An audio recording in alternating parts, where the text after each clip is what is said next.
সপ্তাহের শ্রেষ্ঠ দিন কোনটি? জুম্মার দিন, শুক্রবার। জুম্মার দিন কোন সূরা তিলাওয়াত করা সুন্নত? সূরা কাহাফ। জুম্মার দিন কোন আমলটি করলে দাজ্জালের ফিতনা থেকে বাঁচা যায়? সূরা কাহাফের প্রথম 10 আয়াত বা সম্পূর্ণ সূরাটি তিলাওয়াত করলে।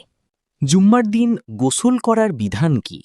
জুম্মার নামাজের আগে গোসল করা সুন্নাতে মুয়াক্কাদা। জুম্মার দিন কোন সময় দোয়া করলে দ্রুত কবুল হয়? আসরের নামাজের পর থেকে মাগরিবের আগ পর্যন্ত। জুম্মার দিন নবীজি সাল্লাল্লাহু আলাইহি ওয়াসাল্লামের ওপর কোন আমলটি বেশি করতে বলা হয়েছে? বেশি বেশি দরুদ পাঠ করা। জুম্মার দিন মসজিদে আগে যাওয়ার সওয়াব কেমন? একদম প্রথম ওয়াক্তে গেলে একটি উট কুরবানি করার সওয়াব পাওয়া যায়। খুতবা চলাকালীন কথা বলা বা অন্যকে কথা বলতে নিষেধ করার হুকুম কি? এটি সম্পূর্ণ নিষেধ। কথা বললে জুমার সওয়াব নষ্ট হয়ে যায়।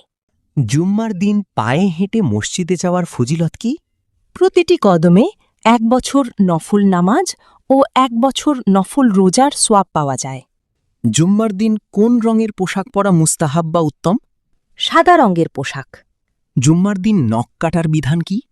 জুম্মার দিন নখ কাটা একটি পছন্দনীয় সুন্নাত আমল।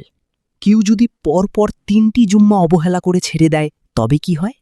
সে আল্লাহর হেদায়েত থেকে বঞ্চিত থাকেন এবং